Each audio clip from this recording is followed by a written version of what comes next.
আমি দাঁড়ালেই ভালোবাসার কিছু কথা বলতে হয়। মাননীয় সদস্য এবং স্বরাষ্ট্রমন্ত্রী আমরা কালকে চলে যাওয়ার পরে আমাকে ভালোবেসে একটা কথা বলেছে।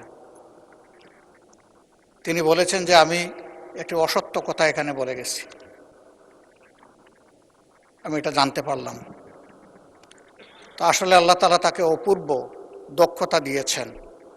জাস্ট বোতলটা পরিবর্তন করে মেটেরিয়ালসটা ঠিক রেখে তিনি সত্যকে মিথ্যা হিসাবে এবং মিথ্যাকে সত্য হিসাবে চমৎকারভাবে পরিবেশন করতে পারেন। এই জন্য শুধু তাকে ধন্যবাদ জানানোর জন্য আমি এখানে দাঁড়িয়েছি। মাননীয় স্পিকার, ধন্যবাদ, অসংখ্য ধন্যবাদ। মাননীয় বিরোধী দলের নেতা, আপনি পয়েন্ট অফ অর্ডারে নিশ্চয়ই এই বক্তব্য রেখেছেন। পয়েন্ট অফ অর্ডার চলমান বিষয়ের উপরে, এটা তো গতকালকের বিষয়, গতকালকেই শেষ হয়ে গিয়েছে, সুতরাং এটা এখন আর নতুন করে তোলার কোনো প্রয়োজন নেই। মাননীয় মন্ত্রী, উত্তর দেওয়ার প্রয়োজন নাই। উনি যদি হাউসে থেকে বলতেন তাহলে নিশ্চয়ই আপনাকে রাইট অফ রিপ্লাই দিতাম। আপনি তারপরও কিছু বলতে চান?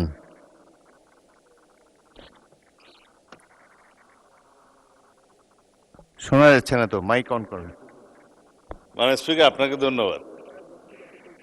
এই মুহূর্তে মাননীয় বিরোধী দলীয় নেতা দুইটা অসংসদীয় শব্দ ব্যবহার করেছেন। সেটা হচ্ছে মিথ্যা। এটা অসত্য বললে আমি আপত্তি করতাম না।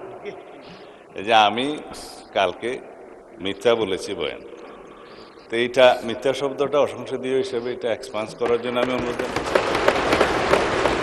দ্বিতীয় কথা হচ্ছে, ওনার কালকের বক্তব্যের প্রেক্ষিতে আমি বলেছিলাম মাননীয় বিরোধী দলীয় নেতা এখানে একটা অসত্য বক্তব্য উত্থাপন করেছেন। সেটা ছিল যেখানে রুল 62 অনুসারে আপনি তারপরে একজন বেসরকারি সদস্যের উত্থাপিত মুলতাবি প্রস্তাব গ্রহণ করেছেন, ওনারা ওয়াক আউট করার আরও অনেক পরে, তাহলে সেটা পার্লামেন্টে উত্থাপিত বা পড়িত হইল কিভাবে? সুতরাং আমি বলেছি সেই বক্তব্যটা অসত্য।